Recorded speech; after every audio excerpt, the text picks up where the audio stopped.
After walking around the exciting and busy harbor, we head over to one of Victoria's most noticeable landmarks, the Empress Hotel.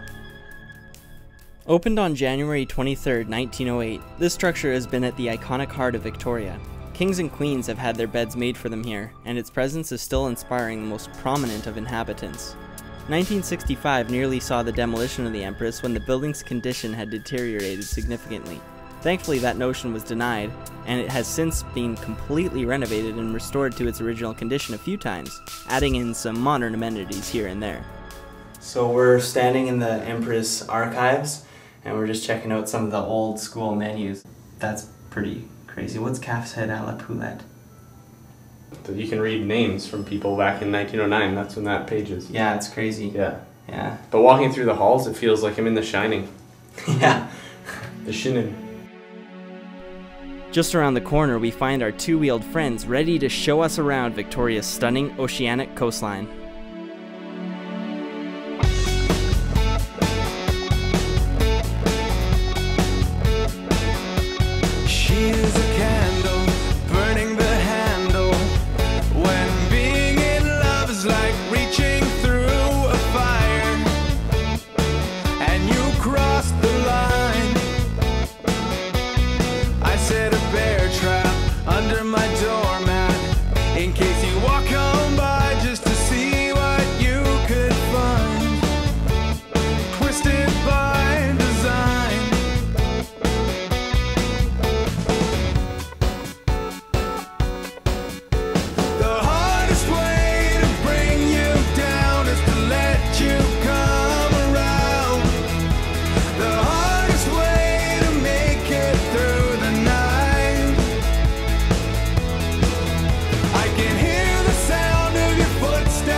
Tell you a secret, promise to keep it.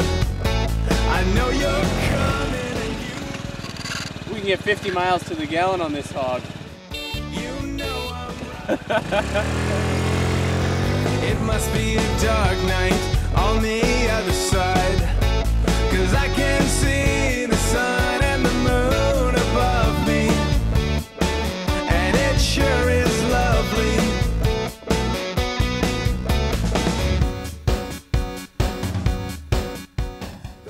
We're at the top of Mount Douglas, and we lucked out with perfect weather today, not even a cloud in the sky. We can even see all the way to the mainland out towards Mount Baker. So it was my first time scootering, and it was totally awesome. It feels like you're going 100 miles per hour on those things, but you're only reaching about 50 on average. It's just everything you can see from there, just the freedom to go anywhere you want with them because they're so small, as long as you're following the law. But yeah, so much fun. Way to bring you down. It's the hardest way to bring you down. It's the hardest way to bring you down. It's the hardest way to bring you down. A section of Ocean Boulevard is surrounded by water on both sides. One looking out to sea, the other, which holds a small lagoon, stares directly at the Xavier Institute for Higher Learning. In summer, this section of beach is dotted with people watching the day meet the night.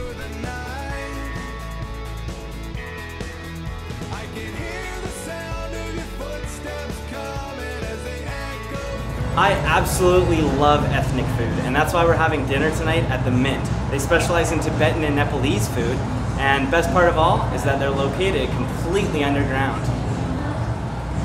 The atmosphere here is really cool, but it's the menu that makes my mouth salivate. Yeah, so I'll get the lamb curry. Yeah.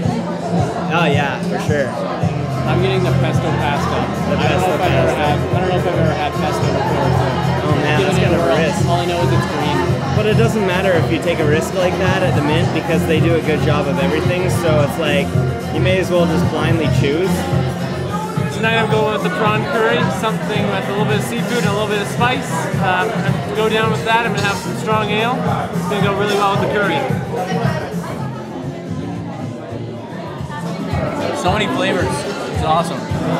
The taste goes perfectly with it. The spice and then the nice beer afterwards. So this is a Thai chili pepper. I have been recommended not to eat it by the waitress, but I think I'm going to. I'm going to give it a shot.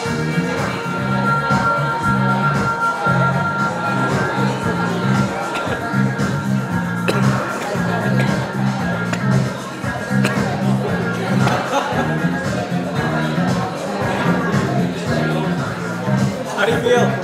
Not good.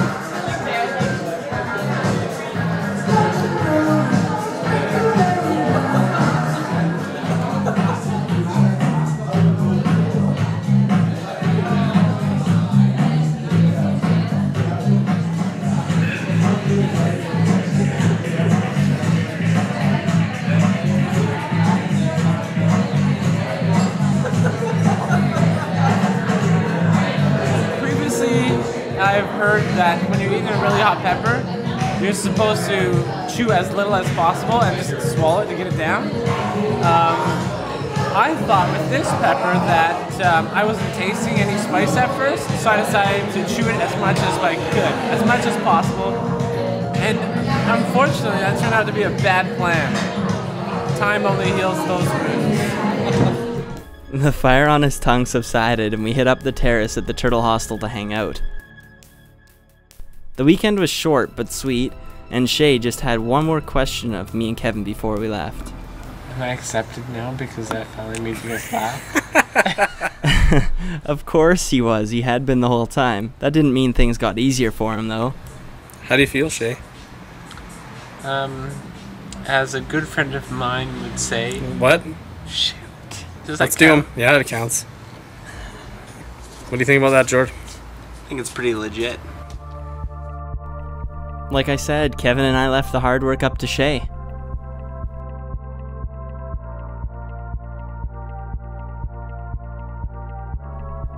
A few weeks after filming this excursion, Kevin and his wife welcomed their first child, Oliver, into the world. Shea became Uncle Shea to Ollie when he married Kevin's sister-in-law and is fulfilling his new role well to this day. And I was just in need of a haircut at this point, so I got one before checking out one of the world's most fascinating natural wonders.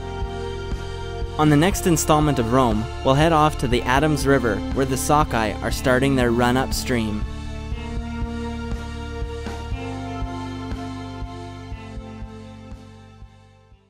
So the whole trip was awesome for me.